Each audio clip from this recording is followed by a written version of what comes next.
I'm so worked up about lead generation right now.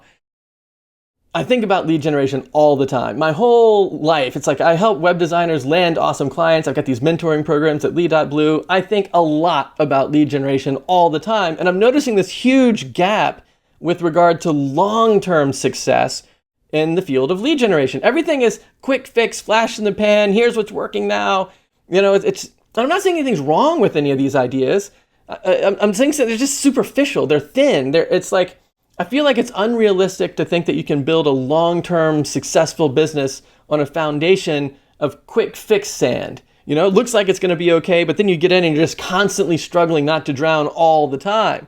And so with regard to lead generation, I feel like there's two categories of it. One is, how do I get my first leads? What are the quick fixes? How do I get that fast-acting lead generation thing happening?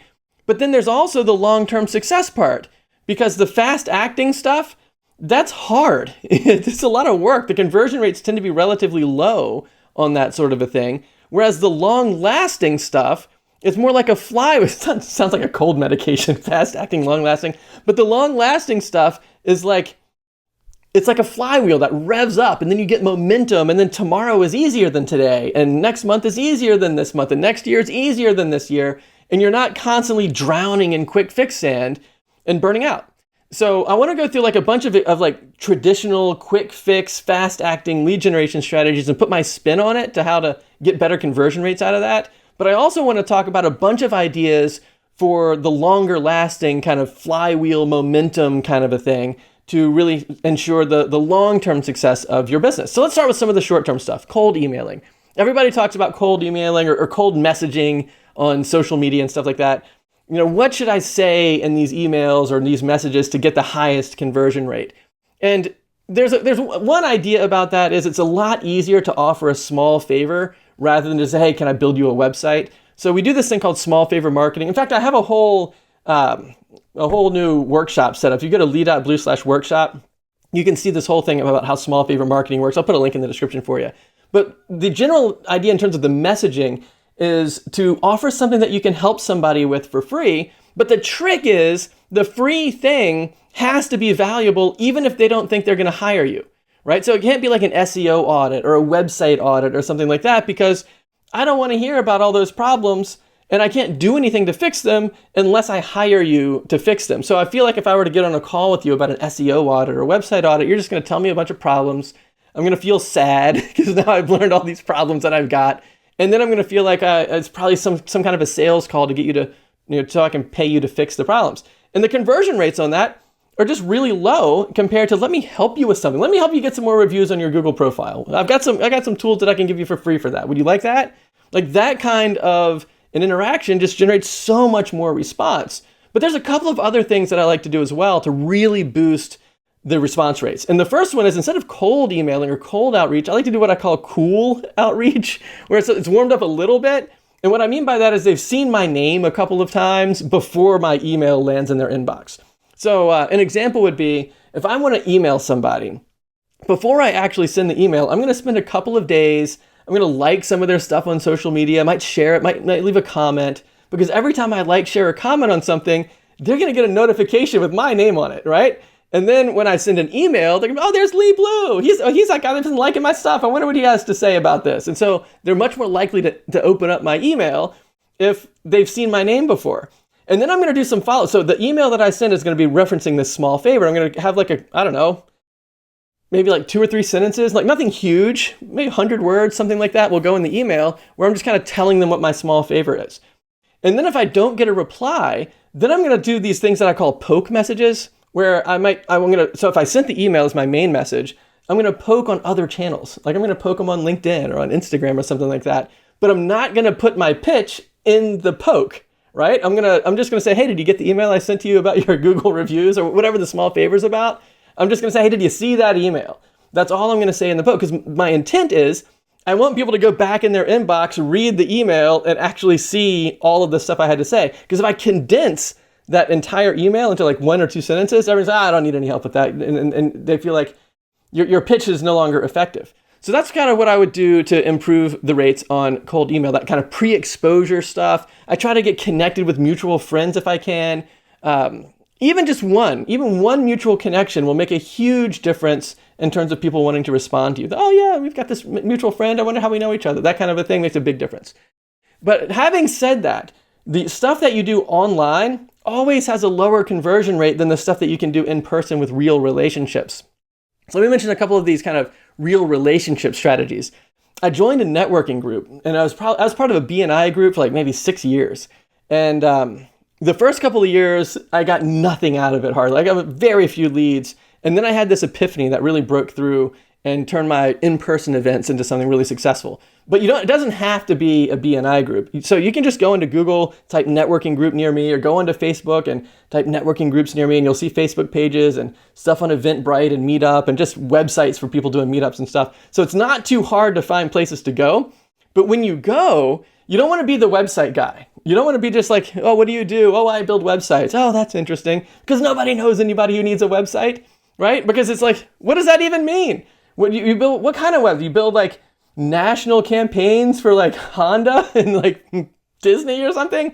Or are you talking about you build like a website for the lawn care service and the pest control local businesses and stuff? It's like, it could be anything, or e-commerce stuff. It's like, who knows? Nobody even knows what a website is. And I can tell you how I know that nobody knows what a website is, because the first few years when I was in BNI, I was known as the website guy. Like I was sitting in the website seat. Like when you go to a BNI, you have to pick what industry you're in because there's no competition within each group.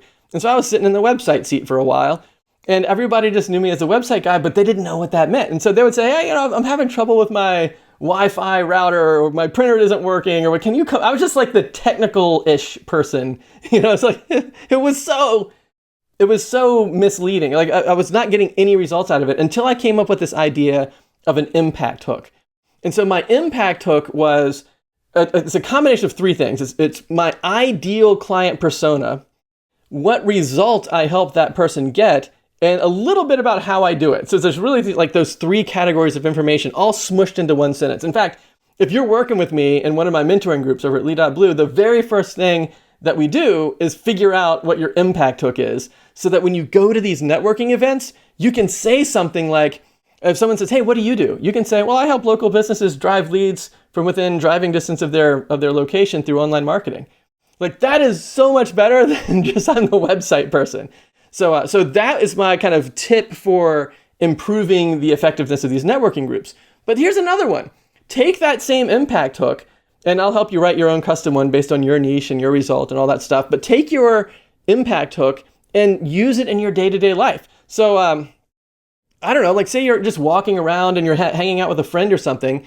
You can say, hey, have you seen this small favor that I've got? So, oh, by the way, I didn't mention the small favor thing with the impact hook. So when you go to these networking events, instead of saying, after you give people the spiel of, hey, I help local businesses drive leads from within driving distance of their location through online marketing and stuff. And then at the end of that, say, hey, I've got this small favor that I can hand to you for free. And all you need to do is just schedule a Zoom call with me and I'll give it to you. But the trick with the small favor is it has to be something that's valuable, even if people feel like they're not ready to hire you for anything yet. So it can't be an SEO audit or a website review or something like that, because people are going to feel like that's a sales call, that I don't want to talk to you about that stuff unless I'm ready to hire you to fix the stuff you come up with on the audit. And I really don't even just want to hear about it, because if I'm not going to hire you, then you're just going to tell me about all these problems I've got, and now I'm going to feel sad. So I'm not going to do that, right? But if I say, hey, I've got a tool that can help you get more reviews on Google, I'll just give it to you for free. If you want it, let me know, and hop on my Zoom calendar, I'll give it to you. And so now you're getting all these calls. So when you go to those in-person interactions, you can do that. And then when you go, so like networking groups, but you can do it individually as well. Like if you're just hanging out with somebody, just in a group of friends, you're like, hey guys, look at this thing that I made. And you can just tell people that you've got these small favors. And the trick with the in-person stuff that's like your friends, you don't have to say, do you want this? You can say, do you know anybody who might like this? And you will be shocked at what your friends will come up with. They'll be like, oh yeah, you know what? I just joined this gym and I bet the gym owner would love that. Oh, I go to this yoga studio. Oh, I got this hairdresser.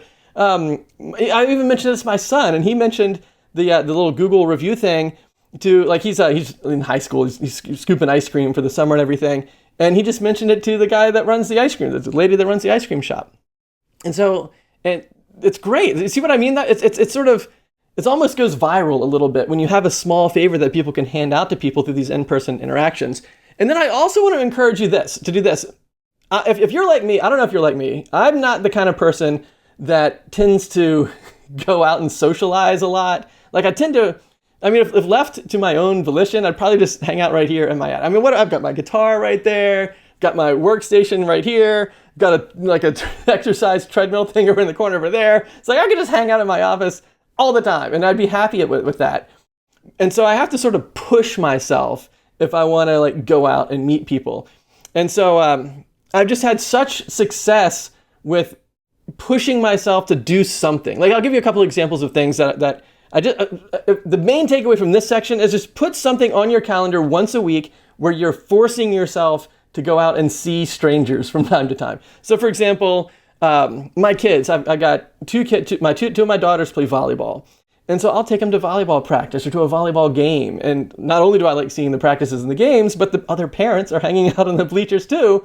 And I'll talk to them. Right? I'll just blurt something out. Like I'll say, hey, I like your hat or something like that. Or maybe somebody's got a tattoo and they're like, hey, what does that tattoo mean? Just kind of state something. I call this the blurt technique. And it's been so effective for me because if I don't blurt something out, then I tend to just not talk to anybody. But this is even how I met my wife. I'll tell you how I met my wife. This is a long time ago. And I'm launching a boat in a marina in this tiny little town called Louisetta. And it's like in the northern neck of Virginia. And my brother and I, we had this little boat that we were putting in the water. And I turn around and my future wife was standing right beside me, I don't know, maybe 20 feet away, getting ready to launch her boat. Or she had a little jet ski and she and her mom were standing there. And she had on William and Mary shorts. So I live in Williamsburg, right by William and Mary College. So all I said was, hey, you got on William and Mary shorts. And the next thing I know, we're talking, right? And now she's my wife. We've got a bunch of kids and we've been married forever. So that's the blurt technique. And so if you just blurt something out, most people will be like, yeah, let's talk about it. Now, I have to warn you, it doesn't work all of the time. So I was at another one of my kids plays baseball, and we were at this baseball field. I don't know, it's like maybe 4 or 5 different fields kind of in this one like arena or whatever. And so I'm walking through and there's like this big guy and he's got his family with him and everything. And this is one of my first times at this particular field. And so I just I looked over and I said, hey, is this your first time here? And he's like, yep. And he's just kept walking. He didn't want to talk. He didn't even look at me. He didn't stop, nothing. It's as if he had maybe been arguing with somebody before and he was just like focused on getting to the game or whatever. So it's not 100% lock, but I would say it's 80%. I'd say like if you reach out to 5 people, 4 of them will probably have a happy conversation with you. And that's awesome. So like, okay, so we got kids sports. You could go to the gym. You could go to church. You could go anywhere. But the trick is when you're going to these places, I'm not going there to sell websites to people at church, right? It's like I'm going to meet people, and while I'm talking to people, I develop relationships. They learn what I do, I learn what they do, and then I have small favors that I can offer for free. And like literally this past Sunday, I met the guy that runs the Axe Republic, where you throw axes and stuff into blocks of wood, for fun. And it's cool. So like that just came up naturally in conversation just because I'm out and about talking to people. You can do the same sort of thing in co-working spaces. I've never really been much of a co-working space kind of person, but every once in a while, I think I was a member of a co-working space for like 1 year.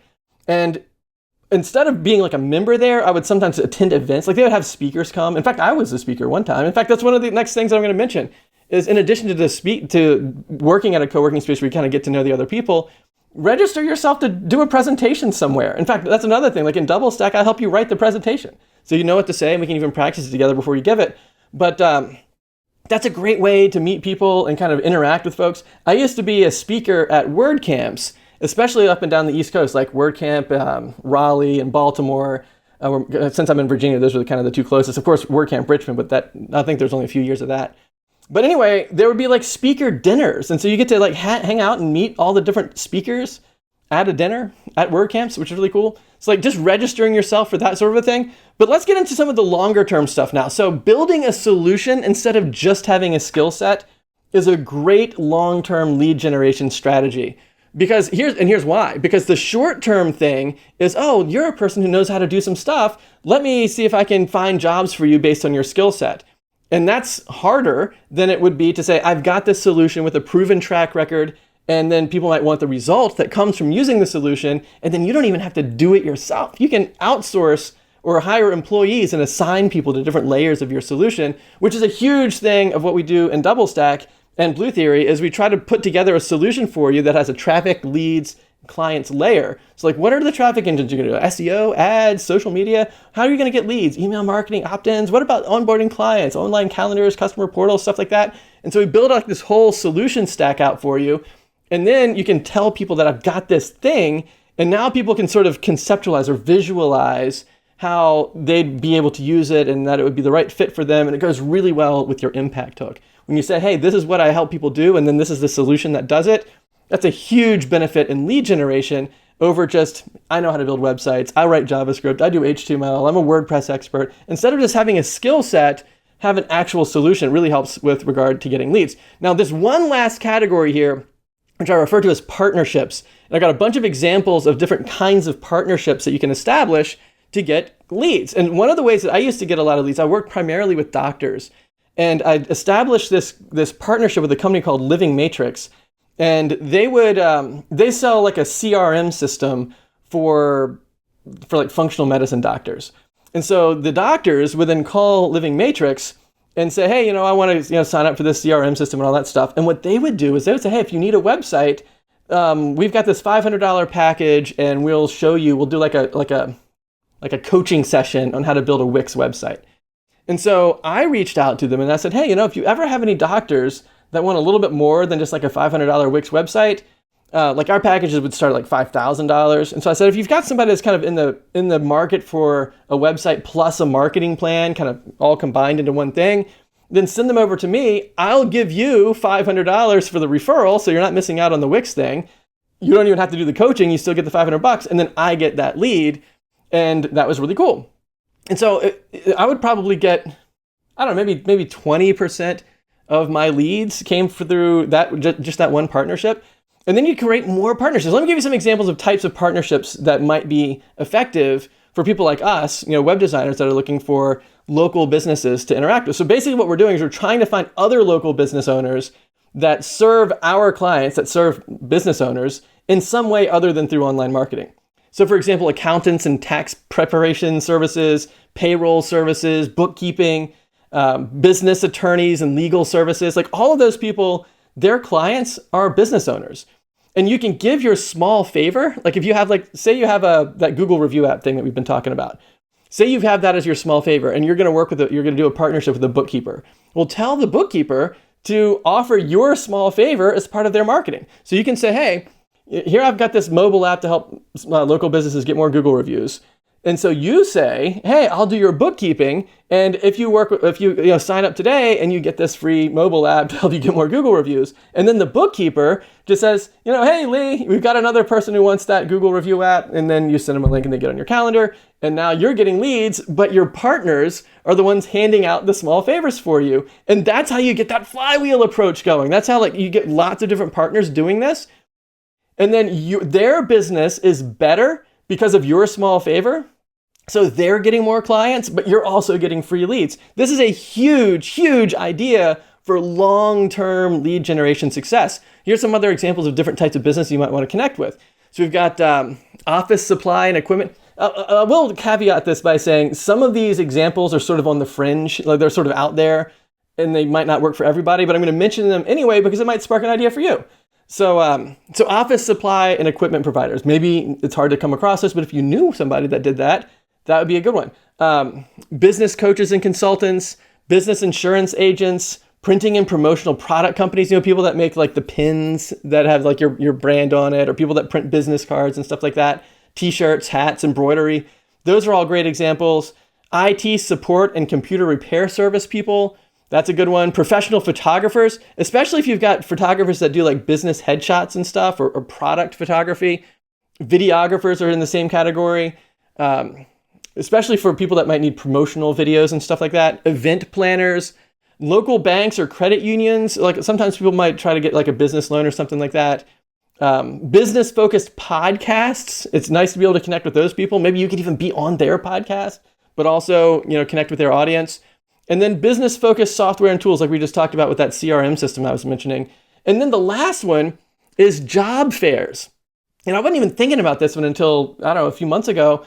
So my son just graduated from high school, and we went to, at his high school, they had a job fair, and there's probably like 40, maybe, different businesses, like local businesses, all at the job fair, trying to see if any of the kids wanted to, do internships and stuff at any of these businesses. Well, at least pick up the business cards, have a couple of conversations with people, do some of that slight warm up, so they've seen you a little bit. So if you do email them, it's not cold, it's cool, like we were talking about before. Job fairs are awesome for those types of things too. So that gives us a ton of examples of both like fast acting and long lasting lead generation techniques. Now, one last thing though is, what about the pricing? Like, what is the right price point for getting people on board? So if that's something that you're interested in checking out, look at this next video over here, because you might already be building like $10,000 websites, but just missing some of the context around it, and therefore selling them for like $500. So stop selling $10,000 websites for $500. Check this out right here, and I'll see you there.